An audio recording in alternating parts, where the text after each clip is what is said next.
Hi, y'all. How you guys? Cool. Remember I told you guys I was want to tell you about my life and some events that happened in it. All these are true stories. Um, it's like a lot of backstabbing, underhanded. Sorry about that underhanded, sneaky stuff, betrayal. Just, just really out the gate stuff. I had two losses within a year. It was my dad and it was my brother. My brother, I'm 12 years older than him. Pretty. He was 35, pretty much like a second mother to him. And that really, you know, I know it's for the only thing I never experienced was losing a child. And I don't want to have to experience losing no child. Never in my life. To no illness, to no death, no accident, no type of way. That's something terrible. And he was like my child. Um, then before the year was out, maybe 11 months, I lost my father. And I had this best friend. I thought she loved me. I love her. I still love her to this day. And she asked me, we didn't I know I hadn't been talking to him, 'cause he usually called me early in the morning, and I hadn't been talking to him like in a week. And I called to find out what was wrong with her. They said he was in the hospital with pneumonia, but he was getting on boosters. He was getting on boosters, COVID shots. And I asked him to stop doing it. And, so they said, my family down south said that he had pneumonia. And 4 days later, they had me, my twin brothers, and my other brother on a conference call. They told us he was expected to pass away. They was putting him in hospice. And you know, I already told y'all my illness. I couldn't get down there unless I wrote with somebody and I could get down there, but I needed to get to my dialysis. And I guess didn't nobody, is I have cousins that stay up here. His sister children.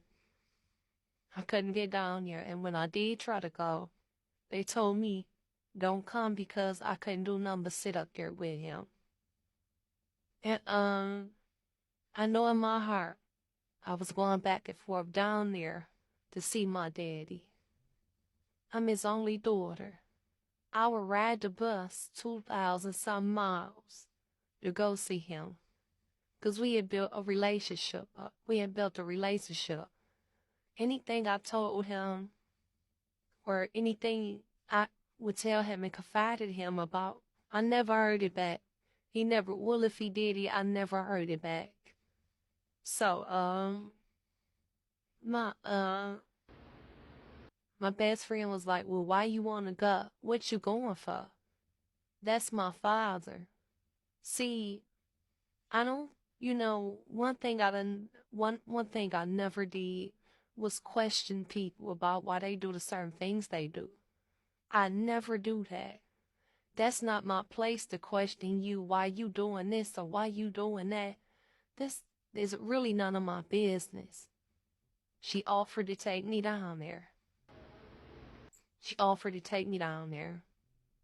And I asked her 3 times, was she sure? She asked me what could I come up with. And I told her I could come up with like $600. She said, don't worry about, just hold that on for the hotel fare and hold it on holding on for the hotel fare she was going to do the plane and the rental car. She said her purpose was one, to make sure that I got to dialysis. She didn't want no excuse for me not to be able to get there. And so when we found out he had passed away, they called us like a week and a half prior. They had me and my 3 brothers on the conference call. I'm his only daughter, and they said that y'all daddy is in hospice. And we're not looking for him to make it too long. So when I did try to get down there, everybody told me to wait, don't come, because I couldn't do nothing but sit at the nursing home, which that didn't matter to me. You know, when an unexpected death come, you need somewhere. If you're not in the same state, you need somewhere to stay. And I would needed a way to get back for the dialysis. So he passed away. We was notified around April the 26th of this year. He passed away May the 6th. And to be honest, y'all, I didn't know he was going to pass away that soon. I really didn't think so. So, I'm in the hospital.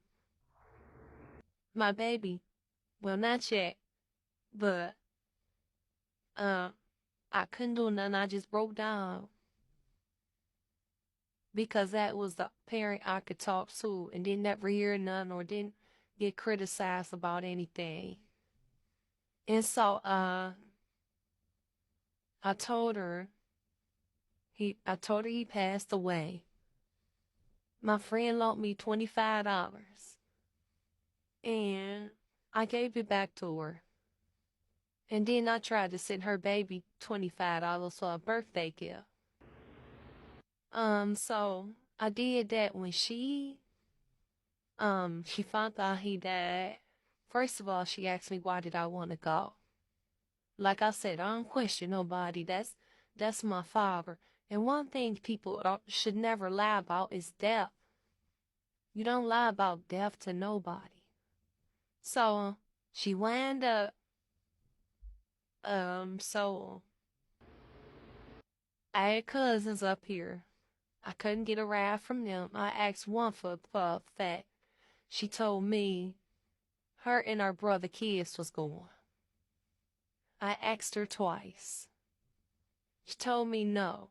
And I talk about this because it really hurts me and it bugs me to my heart. And so when I see her, I guess one morning she called me. I sent a picture of the MoneyGram number, though. I think it was an 8-digit number. I sent that to her and a picture of my receipt. So she said, I told you didn't have to send that back to me. I didn't want it. So about 5 or 6 days later, my phone get to blowing up, but I'm in my sleep. People have to understand, sometimes people on dialysis, they be really tired and they be sleepy. So my phone get to blowing up. And I'm like, yeah, she said, the lady said, it ain't no money. There ain't no money here. But anyway, Susie, I love you. I'm like, huh? I said, the receipt is right here. We took the receipt and took another picture of the receipt. And so when I sent her cause I lost my money, I had lost the Cash App card. So I just said, in the store, I told my husband, I'ma just MoneyGram it to her. So that's what I did. She said she had some lady on the phone. I said, well, let me speak to the lady. She wouldn't let me speak to the lady. So she said, well, bye, Susie, I love you.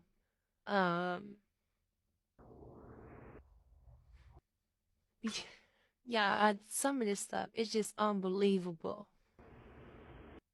But I'll be right back with the next episode. And I'm going to continue the story. You guys. Okay.